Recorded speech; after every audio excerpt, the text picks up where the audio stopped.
Shalom saudaraku yang dikasihi oleh Tuhan, berjumpa kembali dengan saya di channel ini. Terima kasih telah mendukung perkembangan channel ini dengan cara subscribe, memberikan like, sehingga video di channel ini direkomendasikan oleh YouTube untuk menjangkau banyak orang. Tentu juga teman-teman boleh memberikan komentar yang cerdas, sopan, yang berkaitan dengan video yang saya upload. Dan saya terus meminta kepada teman-teman untuk mendukung saya dengan cara men-share video dari channel ini ke berbagai media teman-teman, supaya banyak orang yang mengetahui informasi dan kebenaran melalui channel ini. Tuhan memberkati kita. Saudaraku yang dikasihi oleh Tuhan, adalah satu kebahagiaan ketika Tuhan Yesus memberikan kita kesempatan untuk memberi hak jawab kita kepada orang-orang yang menyalahpahami tentang keyakinan kita, kekristenan, terlebih agama yang baru lahir di abad ke-6 yang mengklaim bahwa Nabi Muhammad SAW ada di kitab, ada di Alkitab. Sampai dikorek kemanapun itu tidak akan mungkin ada, hanya berhalusinasi. Saudaraku yang dikasihi oleh Tuhan, kali ini kita akan melihat juga bagaimana Ustadz Juma benar-benar loyo, teman-teman, loyo dan tak berdaya. Mampunya itu hanya modal suara yang besar, tapi isinya kosong.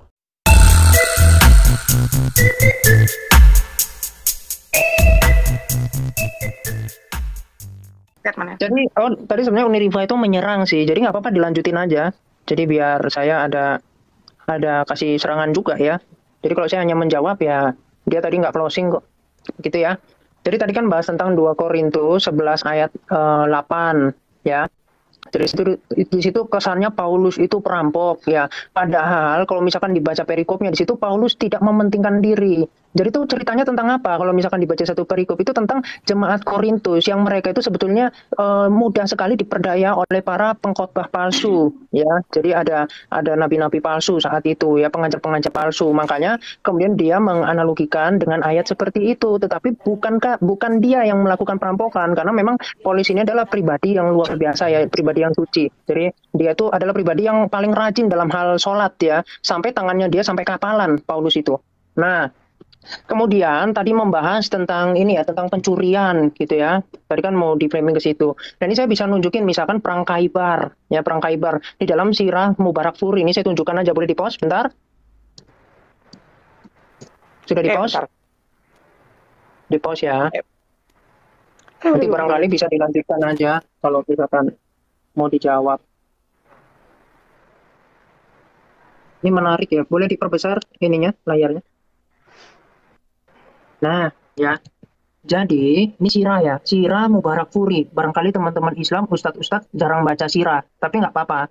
Ini kita belajar sama-sama ya. Bro. Bentar Kiamat, Jadi, Mubarakfuri itu nama lakob, jadi namanya itu Sofiuddin. Jadi kalau Mubarakfuri itu banyak nanti gitu. Ya, Al-Mubarakfuri itu nama penulis.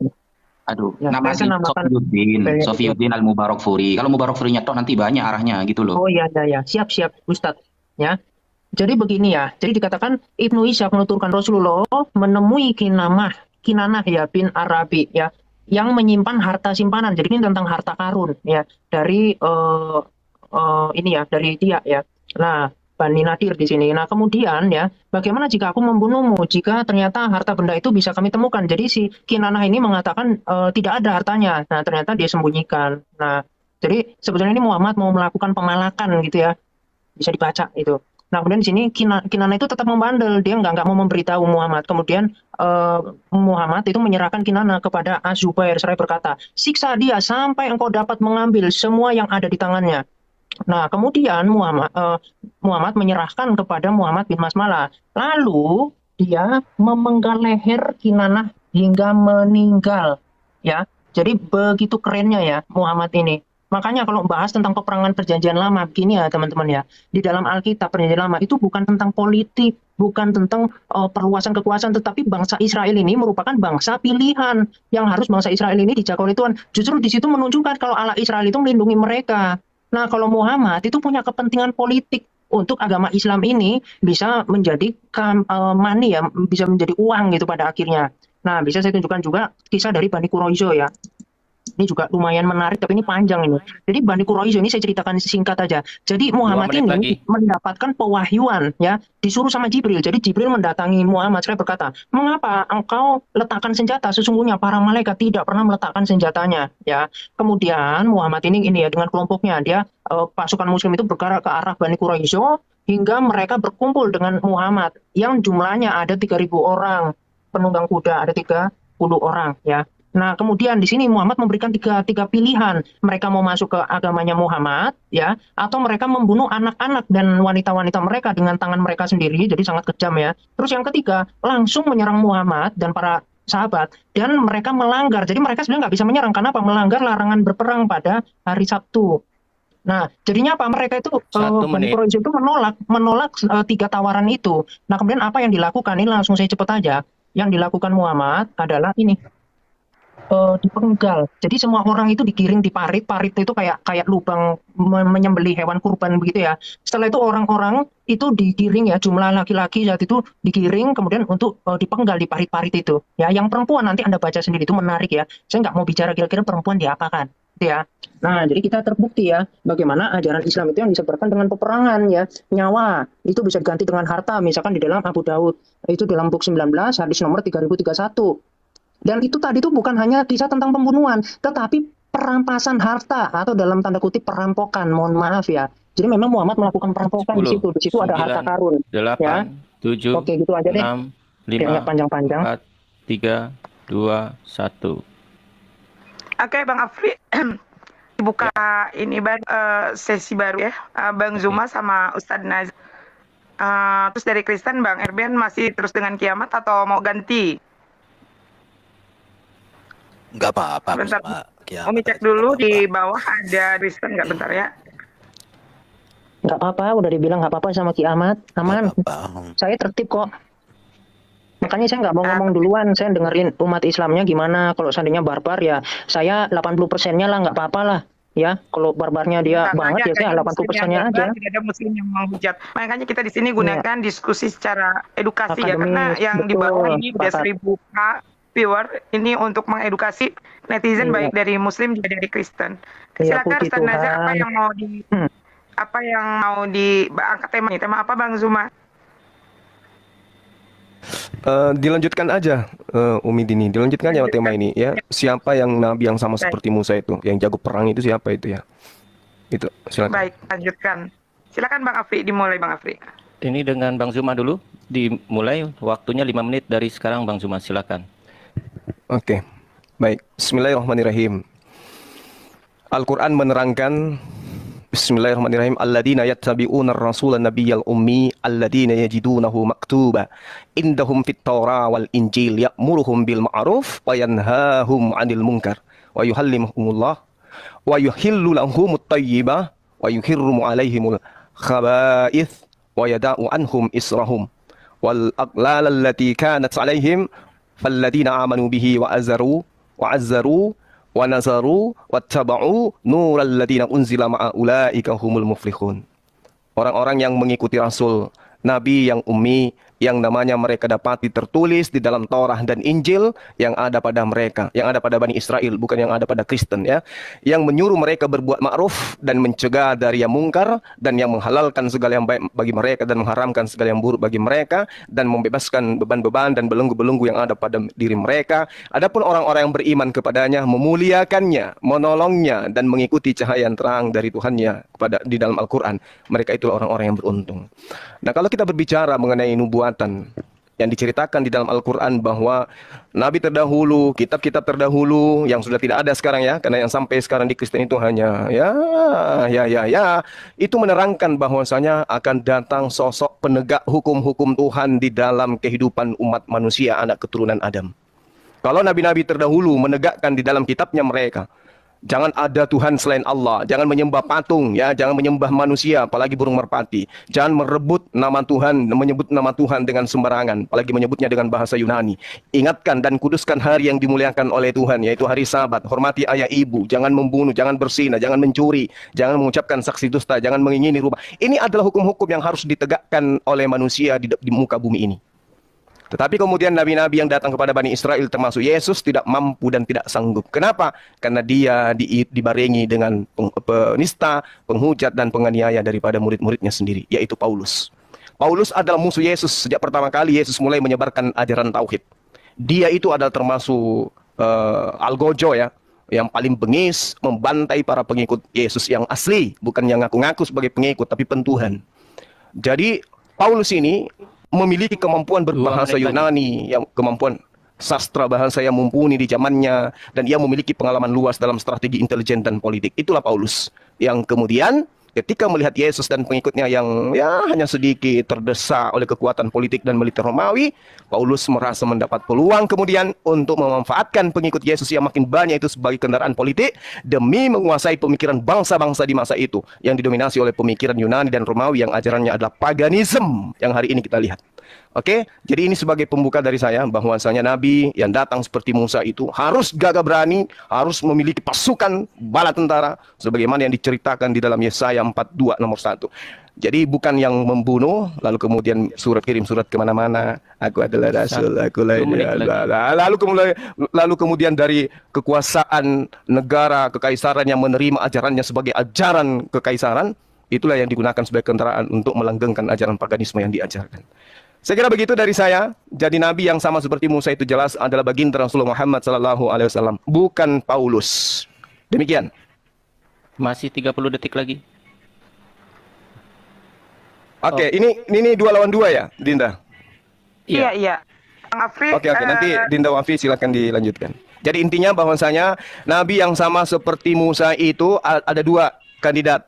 Yang pertama adalah Rasulullah Muhammad SAW, yang kedua adalah Paulus. Kalau Yesus ini bukan Nabi, dia Tuhan. Tuhannya orang Kristen. Ya Anda harus akui itu. Malu mengakui Yesus itu Nabi. Tapi dia adalah Tuhan. Lawannya Yesus adalah Allah Subhanahu Wa Taala. Ya, lawannya baginda Rasulullah Muhammad SAW adalah Paulus. Itu yang Kristen harus sadari. Demikian. 9, 8, 7, 6, 5, 4, 3, 2, 1 ya. Waktunya udah habis. Sekarang waktunya untuk kiamat. Silakan kiamat 5 menit dari sekarang. Pak Erben aja dulu. Silakan Pak. Oh oke. Dengan Pak Erben terlebih dahulu 5 menit dari sekarang dimulai. Alkitab sangat setuju mengatakan bahwa Yesus itu Nabi. Tetapi Yesuslah satu-satunya Nabi yang tidak berdosa, satu-satunya Nabi yang punya ajaran etika dan moral yang sangat sempurna, satu-satunya Nabi yang mengalahkan iblis, mengalahkan maut, satu-satunya Nabi yang membawa manusia dijamin masuk surga, dan satu-satunya Nabi yang sudah terangkat hidup dalam kemuliaan ke surga, dan satu-satunya Nabi yang menyediakan tempat di surga buat para umat yang ditebusnya, dan satu-satunya Nabi yang menjadi raja segala raja di akhir zaman, dan hakim yang adil. Jadi kalau orang mengatakan Yesus bukan Nabi, itu justru bertentangan dengan ajaran Alkitab. Baru kalau dikatakan lagi tadi tentang bahasa Yunani, sebenarnya orang yang menolak bahasa Yunani sebagai bahasa kitab Injil adalah orang yang buta sejarah. Karena bahasa Yunani pada zaman Yesus itu adalah bahasa internasional. Dan menurut saya si Juma ini perlu belajar sejarah. Karena di Qur'annya sendiri juga memakai kata Injil. Kata Injil itu berasal dari kata Yunani, Evangelion di situ ya. Baru kalau dikatakan Paulus itu musuh daripada Yesus, ini kembali lagi bahwa Juma ini buta sejarah. Karena catatan sejarah, Yesus lahir itu di tahun 4 atau 5 sebelum Masehi, sedangkan Paulus itu lahir di tahun 3 Masehi. Jarak Yesus dengan Paulus 7 tahun. Sedangkan menjadi seorang rabi itu usia 30 tahun. Jadi ketika Yesus berusia 30 tahun, berarti Paulus masih berusia sekitar 25 tahun. Dia belum menjadi seorang rabi. Kembali, Bro Juma ini selalu berbicara di awang-awang, tidak pernah meneliti data, sehingga hanya bibir yang berbicara, tetapi data tidak akurat. Itu. Jadi kalau dikatakan lagi bahwa yang dinubuatkan Nabi yang seperti Musa itu sudah dikunci di dalam Mazmur 147, ayat 14, 19, 20. Bahwa Tuhan tidak akan pernah berbicara lagi setelah bangsa Israel dipilih melalui bangsa lain. Dan Muhammad itu adalah bangsa Arab, bukan keturunan Yakub. Keturunan Yakub itu 12 suku. Jadi Nabi itu harus berasal dari 12 suku Israel. Di situ, jadi Bro Juma, tolonglah, jangan hanya narasi bibir, tetapi harus berbasis data yang bisa dibawa di muka umum. Karena kita hadir untuk mencerdaskan kehidupan berbangsa dan bernegara dan beragama. Bukan membodoh-bodohi orang bodoh. Jangan sampai kita orang cerdas di kalangan orang bodoh, tapi hari kita menjadi orang cerdas di kalangan orang jenius. Lanjut Bro Kiamat. Ya, masih ada waktunya ya. Nah, saya mau memberitahu nih, boleh di-pause bentar waktunya. Ada berapa menit? 1 menit 55 detik. Bentar, boleh minta tolong Umi Michan Oke, bentar. diperbesar layarnya.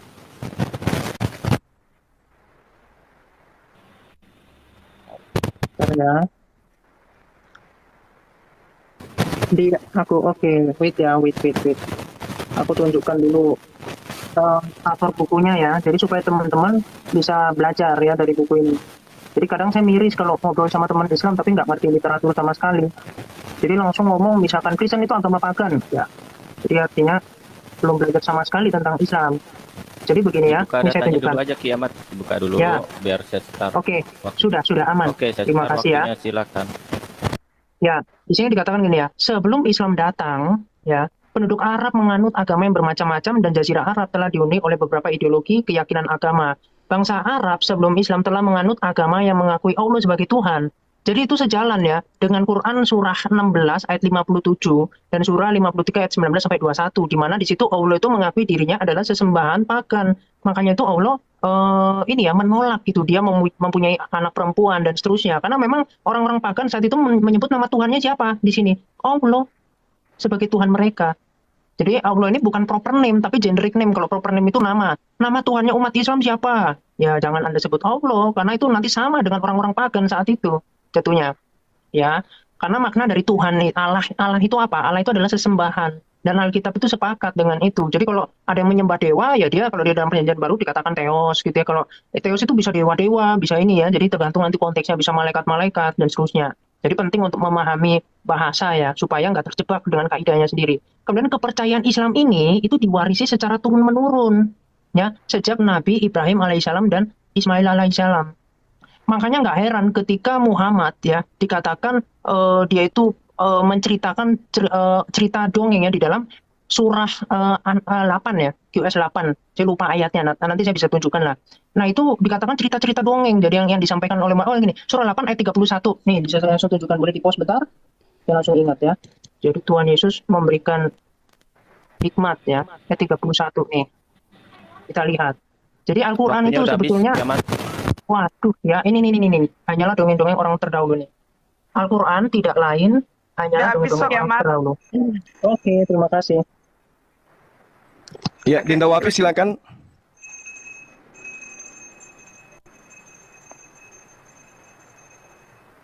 Cek Ustaz bunyi. Wafi ya. Ada. Oke, jelas ya suara saya ya. Jelas, Bang. Ini gini. Bismillahirrahmanirrahim. Masalah Mas Erben sampai bilang bodoh-bodoh barusan ya gak etis lah. Gak usah gitulah, kita diskusi aja gitu. Gak usah bilang apa membodohi orang yang bodoh begitu. Sampean itu kalau diskusi fokus aja sama narasi Bang Zuma, gak usah seperti itu. Karena kalau saya tanyakan Anda dengan satu pertanyaan, ketika awal mula Bible ya bahasa asli Yesus dari Aramaik diterjemah ya Pentateuch diterjemah menjadi Yunani itu para rabi saat itu menggunakan manuskrip apa? Kan seperti itu nanti pertanyaannya. Dan fakta sejarahnya Anda tidak akan pernah tahu begitu. Kemudian kiamat. Nah, kenapa gini? Saya ada niat diskusi kalau sama kiamat ya. Saya cuma niat ngajari dikit biar agak terbuka pikirannya gitu, Mas Kiamat. Tadi sampean menggunakan surah Al-Anfal ayat 31 bahwa Al-Quran itu isinya dongeng-dongeng terdahulu. Kenapa saya malas diskusi dengan Anda? Karena Anda itu cuma comot-comot, kemudian tidak dibaca secara sempurna, dan dipahami dan disimpulkan sendiri. Padahal di dalam surah Al-Anfal ayat 31 itu gini deh.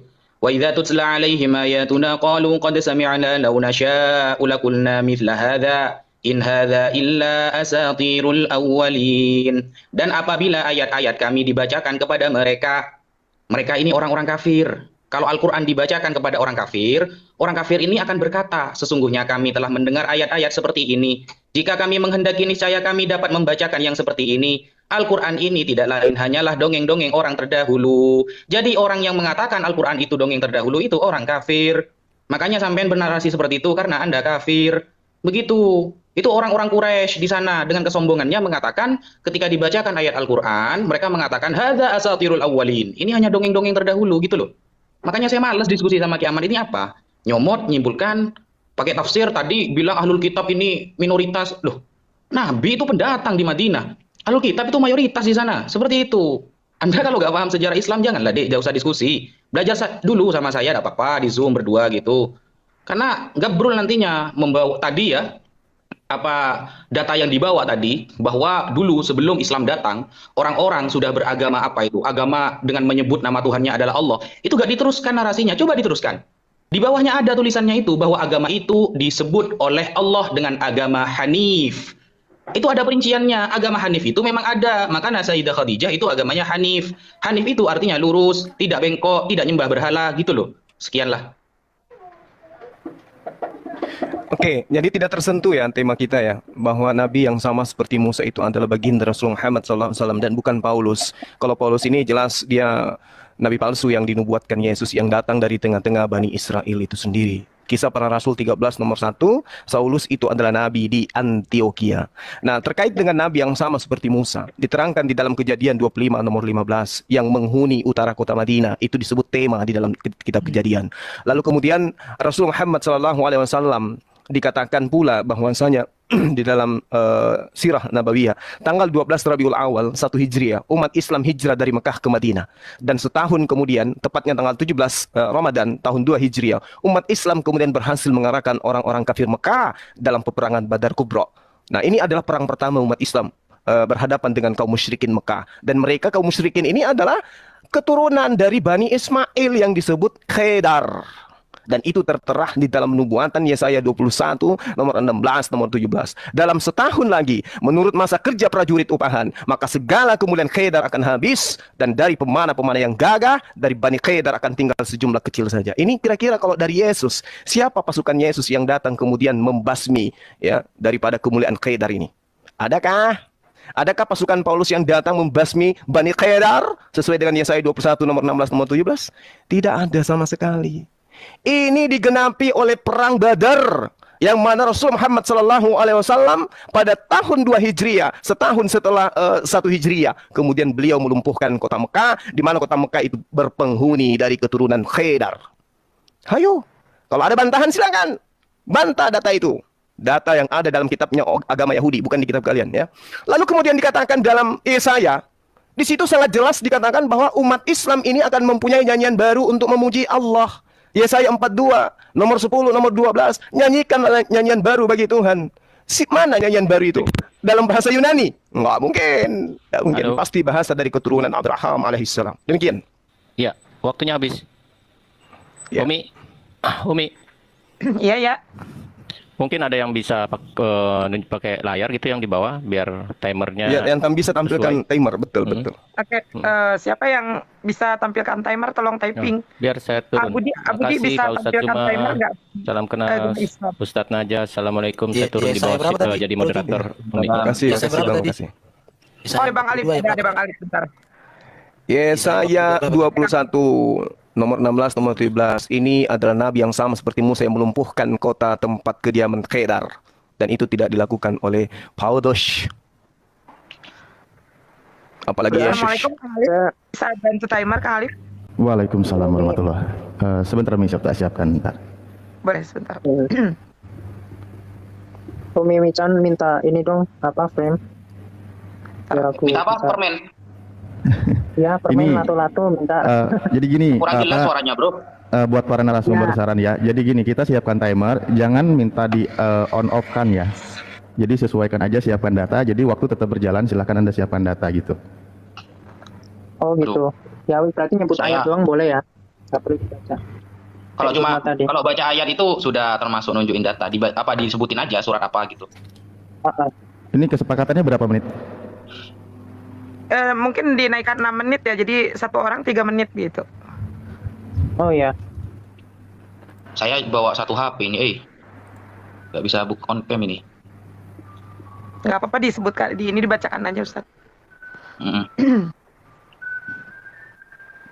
Oke, udah bisa kita tanggapi? Bentar. Berapa Oh menit? iya ya, silakan Pak Erben dulu aja deh. Mm-mm. Oke. Ya. Yang pertama ya, kalau Bro Juma mengatakan bahwa Paulus itu nabi palsu, maka pernyataan Bro ini sebenarnya bertentangan dengan surat Yasin 14. Dalam tafsir Ibnu Katsir dikatakan bahwa Paulus itu adalah murid Nabi Isa. Nabi Isa yang dianggap oleh orang Muslim sebagai Yesus Kristus. Jadi sebenarnya saya jadi bertanya-tanya apakah Ibnu Katsir yang salah, yang hidupnya lebih dekat dengan zaman Muhammad, atau Juma yang lahir di daerah Makassar yang ribuan tahun setelah Nabi Muhammad. Saya tidak mengerti bagaimana. Ini ada datanya saya tunjukkan di sini. Ini ya. Jadi bahwa tafsir Ibnu Katsir bicara seperti itu ini. Ada Paulus ini. Nah, itu yang pertama. Tafsir Ibnu Katsir surat Yasin 14 itu ya. Oke, saya tidak usah sampai ke sana. Saya sudah sebutkan ayatnya. Itu yang berikut. Baru kalau kalian pun sibuk menyerang Paulus, saya melihat secara ajaran etika dan moral dan secara perlakuan Paulus setelah bertobat, tidak ada yang bertentangan dengan Yesus. Tapi kalau dibandingkan dengan Nabi Muhammad, justru Nabi Muhammad yang sangat bertentangan dengan Yesus. Karena ajaran Paulus itu tidak pernah mengajarkan orang untuk membenci, untuk membunuh, untuk merampok, untuk memperkosa, untuk kawin yang nggak jelas. Itu nggak pernah. Dan itu sesuai inline dengan ajaran Yesus, Bro Juma. Itu yang harus saya sampaikan. Baru tadi Sinaja katakan, dari mana Septuaginta menerjemahkan? Septuaginta menerjemahkan itu ada dari tulisan Esra. Esra itu dari Yosia. Yosia ini kemudian dari Samuel. Samuel baru dari Musa. Ada data sejarahnya. Jadi sebelum kamu bertanya, membuktikan. Justru nanti kalau saya tanya, Quran 1924 dikanonisasi di Mesir, di sana itu sumbernya dari mana? Kenapa waktu itu malah banyak dibuang Quran, dilemparkan ke Sungai Nil? Itu yang nanti kamu bingung. Dan itu aku baca dari bukunya Profesor Munim Siri, yang seorang guru besar. Tapi nanti kalau sampai ke sana kamu bisa jantungan. Belum lagi nanti kalau kita bicara seperti yang sampaikan Bro Kiamat tadi, ada Quran yang dimakan rayap atau dimakan burung dan lain sebagainya. Belum lagi Quran yang tidak digantikan, surah-surah yang tak tergantikan itu. Nanti Bro Kiamat ke situ. Bisa tunjukkan data-data kok kita. Saya ini buka datanya nih. Ini ya. Mana ini? Kameranya. Bro Kiamat, ngomong aja Bro, sambil saya tunjukkan data. Iya. Ya, jadi Al-Quran itu sebenarnya mengalami rekonstruksi ya. Kalau barangkali teman-teman Muslim yang mau menutup-nutupi, jadi ada juga versi Hafs. Hafs itu kalau menurut Musnad Ahmad jilid 2 itu dikatakan pendusta. Ini saya bisa menunjukkan nih tentang editing dari Quran ya, dari buku. Silakan Pak Edwin. Nanti. Udah lanjut aja. Lanjut, habiskan aja. Ya. Oh, saya mau buka kamera barangkali. Tapi. Oh ya, oke. Ya, boleh ini minta timnya nah. Oke, saya sebetulnya heran ya sama teman-teman Muslim yang membenci Paulus. Paulus itu pribadi yang ini ya ketika dia berdosa, ketika dia sebelum Yesus Kristus pilih ya di Kisah Para Rasul 9 ayat 5, dia memang betul seorang pembunuh ya, dia itu pengejar pengikut Kristus. Tetapi justru bisa dilihat bagaimana ketika Kristus itu merubah dia menjadi pribadi yang begitu mulia ya. Nah, kita tadi bicara tentang manuskrip ya. Ternyata teman-teman Muslim ketika menyerang itu nggak tahu diri bahwa autografi dari Quran itu disempurnakan loh, dirubah-rubah. Ini penulisan pun dirubah melalui proses editing. Anda bisa dengarkan ceramah para ulama ya. Ini saya tunjukkan aja. Jadi memang mengalami perubahan. Makanya ada yang namanya kanonisasi, ada perbedaan dari Quran versi Hafs, ada Quran versi Warsh, dan seterusnya. Jangan bicara nanti, oh itu hanya berbeda dialektika. Oh, nggak bisa. Anda kalau bilang antara burung dalam bahasa Indonesia itu adalah hewan, kemudian burung misalkan di Jawa itu adalah kemaluan misalkan ya, itu beda jauh. Tapi kalau antara Hafs dengan Polun misalkan, itu sangat dekat maknanya, tapi bahkan bisa berlawanan. Itu artinya bukan dialek, tapi memang tidak kesesuaian dari hafalan. Dan Alkitab itu terjaga dengan apa? Dengan manuskrip yang banyak, 26.000. Nah, jadi narasi dari Quran Anda mengatakan Taurat itu telah diubah-ubah, Injil dan seterusnya, itu menunjukkan bahwa Allah itu sebenarnya tidak percaya diri dengan kitabnya sendiri. Artinya apa? Artinya kita perlu membuktikan sebetulnya yang menerima wahyu itu siapa. Ya misalkan, tadi kan membandingkan Paulus ya, pribadi Paulus. Saya mau menunjukkan ya, misalkan ini saya udah bosen ya, Nabi Muhammad itu menikahi anak kecil. Yang harusnya pada zaman Mesir itu saya bisa tunjukkan. Mereka semua itu menikahi anak seseorang itu, batas menikah bawahnya itu adalah, ini di zaman kuno ya, itu 12 tahun ke atas loh. Nah, tapi Muhammad malah setengahnya, 6 tahun. Di Bukhari 4738. Saya sudah cek kemarin Bro Juma mau membantah itu, saya udah cek, saya terjemahkan dengan ini, memang itu menyetujui, bahkan itu banyak hadis yang mengatakan itu ya. Kemudian menikahi anak menantu yaitu Zainab, surat 3340 ya. Kemudian hadis Ahmad 1401. Ini temanya apa sih?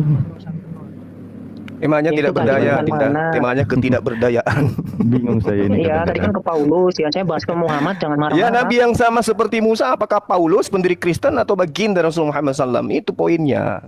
Jangan bawa-bawa Ibnu Katsir. Kalian malu nanti kalau saya jelaskan Ibnu Katsir tentang Paulus itu, karena Paulus itu binatang di neraka menurut Ibnu Katsir. Oke, lanjut. Silakan Dinda Wafi. Timer jalan ya? Oke.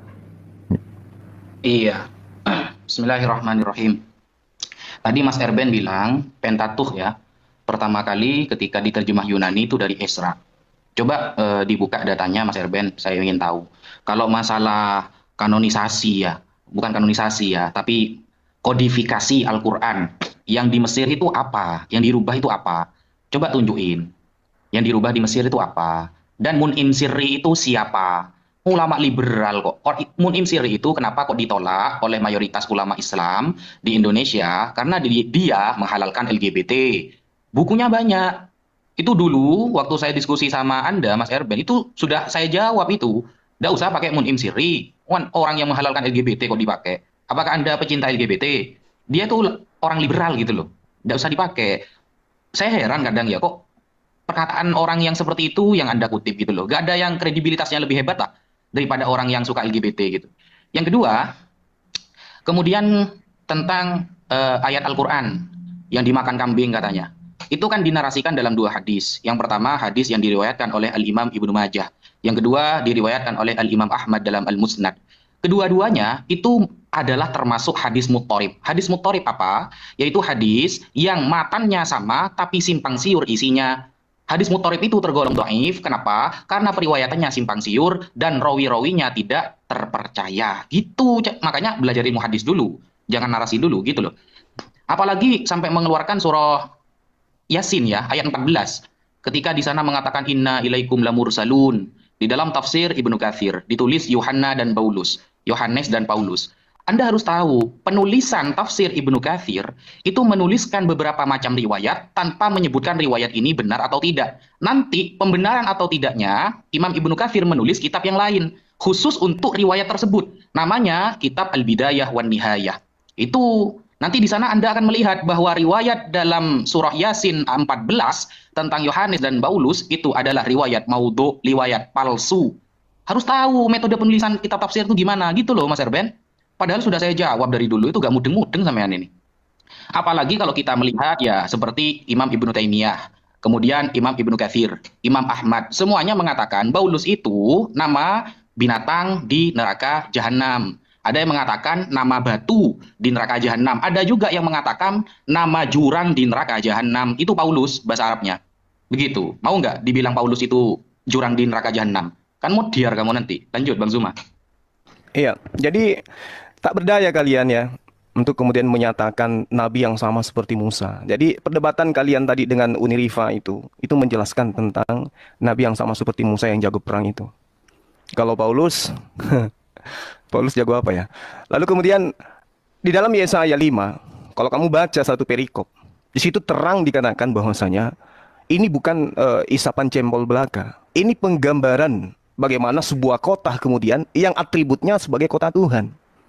Allah tetapkan kota itu sebagai kota yang suci. Orang-orang yang tidak bersunat nggak boleh melintas di situ. Orang-orang yang bersunat kalau lewat di situ dikejar sama onta. Jadi ini bukan bayonan biasa ya. Ini bukan bayonan orang Muslim. Ini fakta. Ya, bukan guyon. Ini analisis yang menyeluruh. Bahwasanya ketika dikatakan kelimpahan dari seberang laut akan beralih kepadamu. Ini di mana terjadinya? Di Vatikan, di Yerusalem. Sejumlah besar onta akan menutupi daerahmu. Ini di mana? Segala kambing domba Kedar keturunan Ismail itu di mana? Dan Nebayot juga anak Ismail itu di mana? Untuk ibadahmu ini di mana ini? Binatang-binatang keturunan Ismail dijadikan sebagai sandaran ibadah yang kamu hujat tadi. Aku akan menyemarakkan rumah keagunganku, bait suciku. Ini di mana? Diagungkan ini di mana ini? Orang-orang asing akan membangun tembokmu. Ini di mana ini? Mereka akan menyebut engkau kota Tuhan. Itu di mana? Apakah Yesus pernah membentuk kondisi ini terjadi? Tidak. Paulus bisa? Tidak. Tak bisa. Dan itu hanya bisa dilakoni oleh baginda Rasulullah Muhammad SAW. Makanya di dalam Yesaya 42 diterangkan, lihat itu hambaku, kepadanya aku berkenan, dia akan menegakkan hukum-hukum kepada bangsa-bangsa. Siapa hamba Tuhan yang dimaksud? Paulus. Jadi kalau Anda itu hanya membahas kemudian dari Google, buka ini, Anda itu harus mengikuti cara umat Islam dong. Ketika umat Islam mengatakan Yesaya 60 nomor 5 sampai nomor 14, di situ bisa buka kitabnya. Tapi kalau kau katakan di Google hadis Bukhari Muslim halaman sekian, nomor sekian, memang ada di kitabnya umat Islam. Itu yang Anda harus pelajari dulu. Ya, silakan. Oke. Selanjutnya dari pihak Kristen, Umi moderator ya. Enggak, Kak Alif aja. Umi udah dari malam ini Oke. sudah habis. Suara-suara. Fokus di topik ya, fokus di topik pembahasan. Ya, silakan. Itu akan berjalan ketika berbicara, silakan. Aku mau tunjukkan data dong. Bro Kiamat siap ya? Siap. Iya. Ini saya tunjukkan datanya. Kalau tentang Paulus itu sebagai murid Isa yang terkemuka di dunia dan di akhirat, Isa yang tidak dijamah oleh setan itu ada ini. Tapi kalau tafsir ini salah ya terserah kalian, itu hak kalian juga kawan-kawan muslim. Nggak peduli saya mau kalian katakan, tapi di dalam tafsir dikatakan, sedangkan nama rasul yang ketiga ialah Paulus dan nama negerinya ialah Intakia. Maka ketiga utusan itu berkata ke penduduk tersebut. Jadi di sini, tapi kalau kalian bilang artinya Paulus gini-gini, ini terserah kalian. Artinya bagi saya tafsir Ibnu Katsir di dalam surat Yasin 14 jauh lebih terpercaya daripada kalian berdua. Karena kalian itu nggak punya kompetensi untuk menuliskan tafsir dan belum diakui oleh Kemenak. Ini sudah diakui oleh Kementerian Agama Republik Indonesia. Ini dia. Jadi sebelum kalian protes ke saya, maka protes dulu lah ini. Oke, itu aja untuk hal itu. Kalau untuk Paulus ya, iya saya katakan Paulus ini seorang yang peperangannya tidak mengangkat pedang. Tapi bagaimana dia bisa mengubah orang yang membenci Kristus dan bahkan ingin membunuh dia menjadi orang yang mengasihi Kristus dan mengasihi Paulus. Menurut saya itulah peperangan yang paling hebat dan itulah cara-cara murid-murid Yesus berperang. Jadi mengubah orang yang membenci menjadi orang yang mengasihi Kristus, tidak dengan pedang. Makanya murid-murid Yesus itu ketika memberitakan Injil tidak mengangkat pedang. Bahkan Yesus ketika Petrus hendak mengangkat pedang, jangan. Siapa yang menggunakan pedang akan mati oleh pedang. Ah, di sini. Jadi luar biasa lagi Yesus itu. Di situ, Bro. Kalau masalah Yesaya 21 ayat 16 sampai 17, justru menurut saya ini ucapan ilahi terhadap Arabia.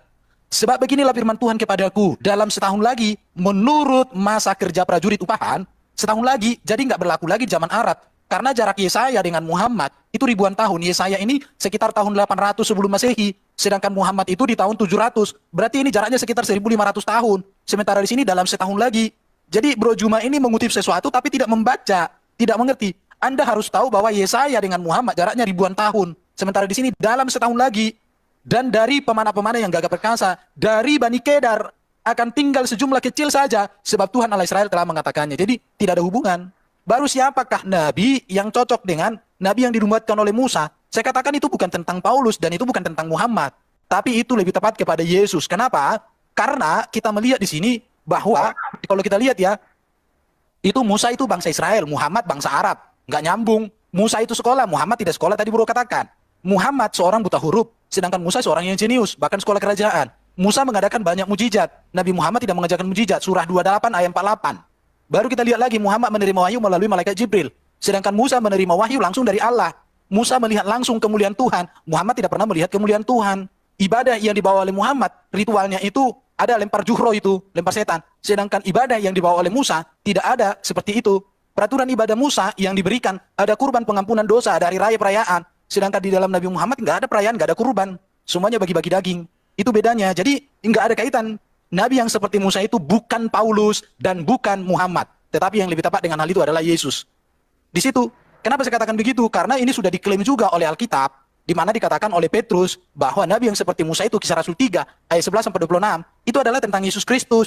Itu sudah diklaim oleh Petrus bahwa Nabi yang seperti Musa itu adalah Yesus Kristus. Itu di zaman Petrus. Petrus itu berarti di tahun 40 atau 50 Masehi. Sedangkan Muhammad tahun 700. Kenapa telat klaimnya itu? Karena Muhammad baru datang sekitar 650 tahun. Bahkan padahal itu sudah diklaim oleh Petrus sebagai Yesus Kristus.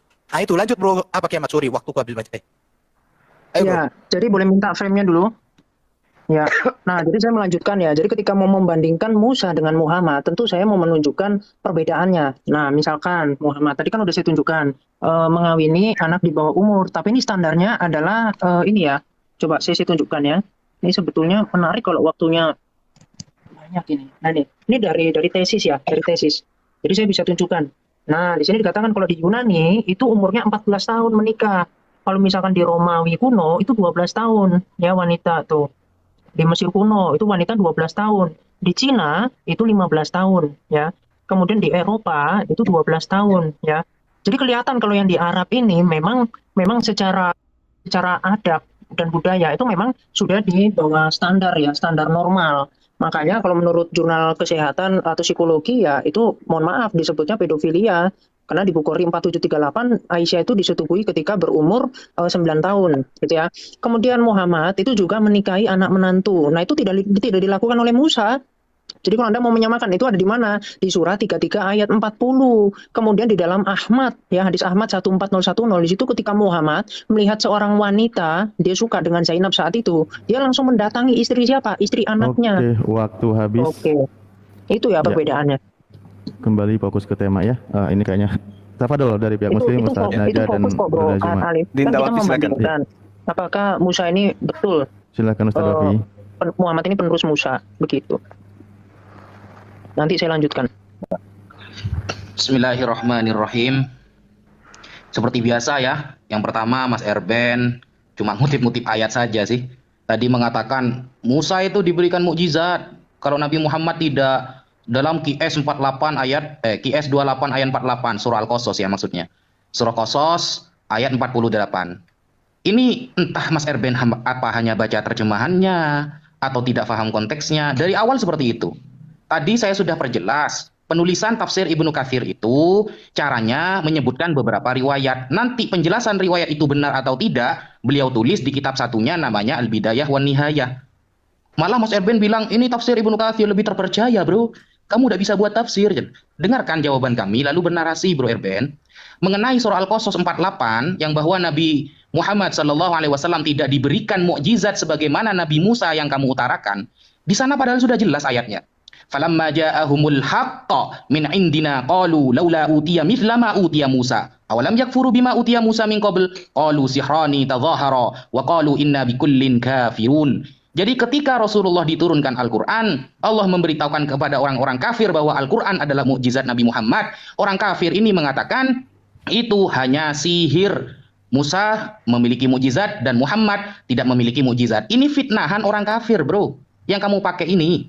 Gitu loh. Dan ini sudah membuktikan di ayat pertama sudah falamma ja'ahumul haqq. Ketika Al-Quran itu datang kepada Rasulullah, lalu memberitakan bahwa itu mukjizat Rasulullah, lalu ada bantahan dari orang kafir. Tapi ya tidak apa-apa sih, karena memang Anda orang kafir. Jadi perkataannya ya sama dengan ayat ini. Pertentangan orang kafir kepada Nabi Muhammad. Itu dijawab di ayat setelahnya oleh Allah Subhanahu wa Ta'ala. Kemudian Mas Kiamat bawa nikah pedofilia itu ya. Saya kira tidak nyambung loh.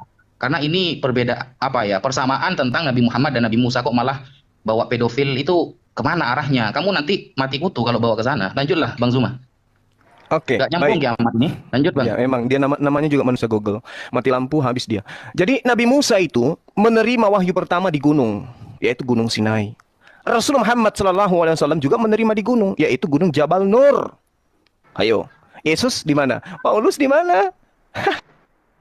Di padang pasir. Paulus itu di padang pasir ketika dia jalan ke Damsik. Sementara nubuatan Yesus waspadalah kepada nabi palsu yang akan mengatakan Mesias ada di gurun pasir, dan itu adalah Paulus. Sementara ketika Rasul Muhammad SAW itu menerima wahyu sama seperti Musa, itu di gunung. Juga diceritakan di dalam Ulangan 33 nomor 1 nomor 2. Inilah berkat yang diberikan Musa abdi Allah kepada orang Israel sebelum ia mati. Tuhan berkata, Tuhan datang dari Sinai dan terbit kepada mereka dari Seir dan nampak bersinar dari pegunungan Paran. Ini Paran ini siapa ini? Keturunan Ismail. Dan dia datang di tengah-tengah puluhan ribu orang kudus. Siapa yang memimpin orang-orang kudus bersunat untuk memerangi kemudian Mekah? Kota Paran, area Paran. Siapa itu? Yesus. Lalu kemudian dikatakan di dalam syariat baru yang diceritakan kemudian dalam Al-Quran ya, Nabi Musa alaihissalam juga itu datang membawa kitab Torah, syariat baru yang belum pernah diajarkan oleh para nabi. Apa itu? Taurat yang dibawa oleh Nabi Musa alaihissalam. Nah, lalu kemudian Nabi Muhammad SAW juga diterangkan di dalam Al-Quran, dia datang membawa Al-Quran yang mengandung syariat baru. Jadi kalau Anda menyamakan antara syariatnya Musa dengan syariatnya baginda Rasulullah Muhammad SAW, memang beda. Karena syariatnya Musa itu baru bagi kaumnya Bani Israel. Dan juga syariatnya baginda Rasulullah Muhammad SAW itu baru untuk seluruh manusia. Bukan cuma satu golongan saja. Itu yang perlu Anda pahami. Lalu Yesus datang untuk siapa dia? Syariat apa yang dibawa oleh Yesus? Paulus syariat apa yang dibawa? Ketawa itu penting biar sehat. Jadi ketika Anda mengatakan bahwa nabi palsu tadi, ketika Anda menjelaskan dengan Uniriva, nabi yang sama seperti Musa itu jelas baginda Rasulullah Muhammad sallallahu alaihi wasallam, bukan yang lain, bukan Yesus, apalagi Paulus. Paulus itu nabi loh. Kalian harus pahami, Paulus itu nabi, tapi palsu. Ya, Kisah Pewarta 13 nomor 1. Dan ada beberapa nabi dan pengajar di Antioquia. Salah satunya adalah Om Saulus. Dan itulah pendiri agama Kristen yang mengajarkan kalian menyembah manusia. Sementara nabi yang benar, termasuk Nabi Yesus yang sudah diakui oleh saudara Erben tadi, ya, itu jelas datang kepada Bani Israel. Jadi Tuhannya orang Kristen yang bernama Yesus itu diakui oleh Erben adalah seorang nabi. Berarti nabinya umat Islam, yaitu Nabi Isa alaihissalam, yang kemudian dipalsukan namanya menjadi Zeus demi untuk menyenangkan hati Romawi dan Yunani, itu hanya nabi yang dituhankan oleh teman-teman Kristen. Sadarlah kawan. Ya. Alhamdulillah, waktu habis. Ya, selanjutnya dari pihak Kristen, waktu akan berjalan ketika Bro Kiamat mulai berbicara. Monggo. Ya, jadi saya mau langsung tanggapi aja ya. Jadi kalau misalkan membahas tentang nabi palsu, sebetulnya tadi saya udah kasih ya, Dalil ya. Di Bukhari 2 itu dikatakan awal dari wahyu itu ciri-cirinya adalah bunyi lonceng. Nah, tetapi di dalam hadis Musnad Ahmad 8496 di situ dikatakan bunyi lonceng itu adalah setan atau iblis. Makanya saya nggak heran ketika misalkan turun ayat ya, misalkan Muhammad itu bebas ya menggauli mantan istrinya walaupun diceraikan. Itu ada di dalam Tabari ya, di dalam surah surah 2 ya, Al-Baqarah ayat 229. Kemudian yang tadi menikahi anak menantu ya. Kemudian misalkan dia bebas menyetubuhi siapapun yang dia inginkan. Bahkan saya bisa tunjukkan ya nanti di dalam surah 33 ayat 51. Jadi orang-orang itu bisa mendatangi Muhammad, wanita-wanita, dan kemudian tanpa mahar itu boleh dengan Muhammad.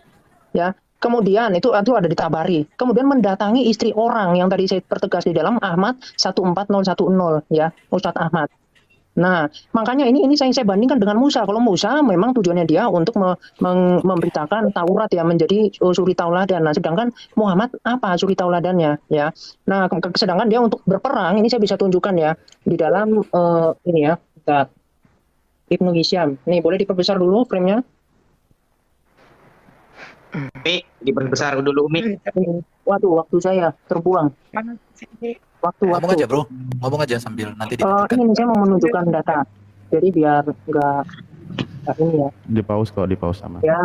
Jadi ini Ibnu Hisham ya, Ibnu Hisham. Jadi teman-teman bisa baca. Ini ini ya tentang ini permulaan dakwah dengan terang-terangan. Jadi kenapa terjadi perang? Nah, ini perlu diketahui bahwa Muhammad itu melakukan penistaan agama. Jadi ketika Muhammad itu memberitakan tentang Islam kepada orang Quraisy secara terang-terangan, mereka itu nggak ada masalah ya. Ini ketika orang-orang Quraisy tidak mengutuki Muhammad sama sekali. Tetapi beda ketika Muhammad suatu saat menyebut Tuhan mereka dan menghinanya. Ya, sampai kemudian orang-orang Quraisy itu mengecam Abu Thalib. Abu Thalib ini adalah paman Muhammad yang seorang pimpinan dari Quraisy. Jadi mengatakan gini, "Hai Abu Thalib, sesungguhnya keponakanmu telah menghina Tuhan kita." Makanya nggak heran terjadi perang, karena tabiat dari Muhammad ini itu adalah penista. Ya, seperti apa? Mencaci maki agama kita, membodoh-bodohkan mimpi-mimpi kita, dan menuduh sesat nenek moyang kita. Jadi nggak heran kalau kemudian terjadi perang. Jadi jangan menyalahkan. Oh, itu orang-orang yang mengecam, yang menyakiti hati Muhammad dan seterusnya. Nah, itu kan hati kalian yang ingin mengkultuskan Muhammad sebagai nabi, yang mana Muhammad itu sebetulnya bukan nabi, yang tidak ada nubuatannya di dalam kitab-kitab sebelumnya, hanya narasi kosong yang tidak terbukti, gitu ya. Nah, kemudian kalau tadi kita bandingkan dengan Musa. Musa itu adalah seorang nabi yang sangat mulia ya. Berbeda dengan Muhammad. Muhammad ini punya kekuatan lato-lato setara 30 laki-laki. Itu ada di dalam Bukhari 260. Kemudian Muhammad itu pernah melakukan KDRT kepada Aisyah. Ya, bisa saya tunjukkan itu dipukul dada Aisyah sampai sakit. Itu ada di dalam hadis ini ya. Bentar. Nasa ya atau Bukhari, nanti saya tunjukkan itu ya, kalau misalkan teman-teman muslim nggak tahu itu ada ya. Kemudian Muhammad juga pernah kepergok selingkuh ya dengan Maria Kipti, yaitu Hafsah yang memergoki. Itu ada di dalam surah 66 ayat 1, itu ada di dalam Tabari ya. Kemudian itu dipertegas kisahnya itu di dalam hadits. Nah, apakah Maria Kipti itu dinikahi? Maria Kipti itu kan adalah budak ya. Itu sampai Aisyah itu sampai cemburu itu waktu itu. Sampai akhirnya turun ayat gitu ya. Untuk Muhammad yang 1 bulan tidak menyetubui akhirnya diperbolehkan. Yaitu fatwa 90455. Di situ dikatakan Muhammad tidak menikahi Maria Kipti. Jadi justru ini pertanyaan ya. Ya kira-kira gitu Pak Erben silakan. Oke, Mohon maaf aku ditaruh di layar waktunya yang besar. Aku ditaruh di layar besar. boleh Jadi, di-pause dulu. kalau ulangan 18, kita lihat ya, kelahiran ya. Musa lahir dari suku Lewi, Yesus lahir dari suku Yehuda. Jadi suku Lewi dengan suku Yehuda itu saudara, itu ya. Jadi ini nggak ada hubungan dengan Muhammad. Muhammad itu kaum Arab. Itu nggak ada saudara dengan Musa. Baru masa kecil Musa akan dibunuh oleh bangsa Mesir, Yesus pun akan dibunuh oleh Herodes. Panggilan Musa dipanggil keluar dari Mesir, Yesus pun dipanggil keluar dari Mesir setelah Herodes mati. Kita lihat lagi kepemimpinan Musa memimpin bangsa Israel keluar dari Mesir menuju tanah Kanaan. Yesus pun memimpin umatnya dari dunia menuju surga yang kekal. Baru pengajaran Musa menyampaikan hukum Taurat dalam kitab perjanjian lama, Yesus menggenapi hukum Taurat dalam kitab perjanjian baru, sedangkan Muhammad menghapus hukum Taurat. Dihapus semua, nggak ada. Musa adalah nabi Israel, Yesus pun nabi di Israel. Yesus berperang sebagai apa? Yesus berperan sebagai nabi, imam besar dan raja. Jadi ini tepat. Kita lihat lagi perbuatan ajaib. Musa melakukan banyak mujizat, Yesus pun. Musa diurapi oleh Roh Kudus, Yesus juga penuh dengan Roh Kudus. Kesetiaan kepada hukum Taurat, Musa dengan setia menuju kepada hukum Taurat. Demikian juga Kristus menunjuk kepada dirinya dan Roh Kudus sebagai cara Allah menggenapi kehendak serta dan seterusnya. Ada tanda tanya di sini ya. Waktu habis. Jadi kita lihat hukum-hukum ibadah semua sih jalan, tapi Waktu kalau habis. dengan Muhammad semua berbeda, ibadahnya semua berbeda. Ini tanda tanya, silakan dibaca. Jadi mereka ini selalu berhalusinasi bahwa Nabi Muhammad ada di kitab suci kita, orang Kristen. Artinya kalaupun kamu tidak mengerti bahasa Ibraninya karena mungkin kemampuan yang sulit menangkap atau mempelajarinya, kamu tinggal baca dan lihat konteksnya apa yang dibaca di dalam terjemahan bahasa Indonesia sehari-hari, itu sudah cukup membantah argumen-argumen keliru dari umat muslim yang mengklaim bahwa ada Nabi Muhammad SAW dibuatkan dalam Alkitab. Yang ada adalah klaim semata. Nah, semoga kita dicerdaskan teman-teman, semoga kita dikuatkan, diteguhkan, semakin akrab dan semakin kuat dalam keimanan kita kepada Yesus Kristus. Karena Yesus Kristus mengasihimu dan saya. Sampai di sini video saya, jangan lupa tekan tombol subscribe-nya, like, komen, dan share. Sampai ketemu di video selanjutnya. Bye-bye.